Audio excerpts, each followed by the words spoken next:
հմայիչ ու անհասանելի աղջկա պես է Սուրբ Հռիփսիմեն։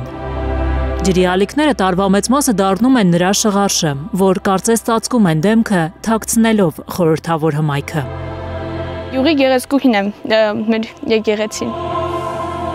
Ոտքով տարվա քիչ ամիսներին է հնարավոր հասնել գեղեցկուհուն, երբ գարնանվերջ հորդացած ջրերը նահանջում են, ջրի երես է ելնում սուզված, բայց չխորտակվող եկեղեցին։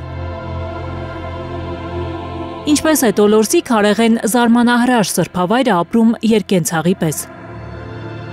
Հին զրույցներ կան, թե 19-րդ դարից էլ վաղ կառուցված եկեղեցու պատերը ձվով են ծեփված ու չեն քայքայվում ջրի տակ մնալով։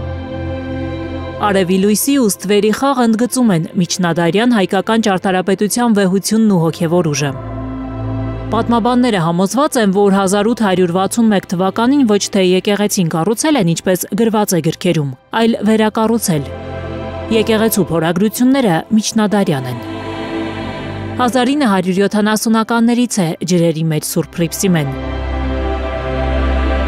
Երբ Տոլորսի ջրամբարը կառուցել են, հին գյուղը վերացել է, միայն եկեղեցու հիմքերն են ամուր մնացել։ Գայանե Մովսիսյան, Տիգրան Գասպարյան, Հարություն Մաթևոսյան, Հայլուր։ Հայաստանում ու աշխարհում տեղի ունեցող իրադարձությունների մասին առաջինն իմանալու համար բաժանորդագրվեք մեր ալիքին, սեղմեք զանգակը, որ բաց չթողնեք ամենահրատապը, կարևորն ու հետաքրքիրը։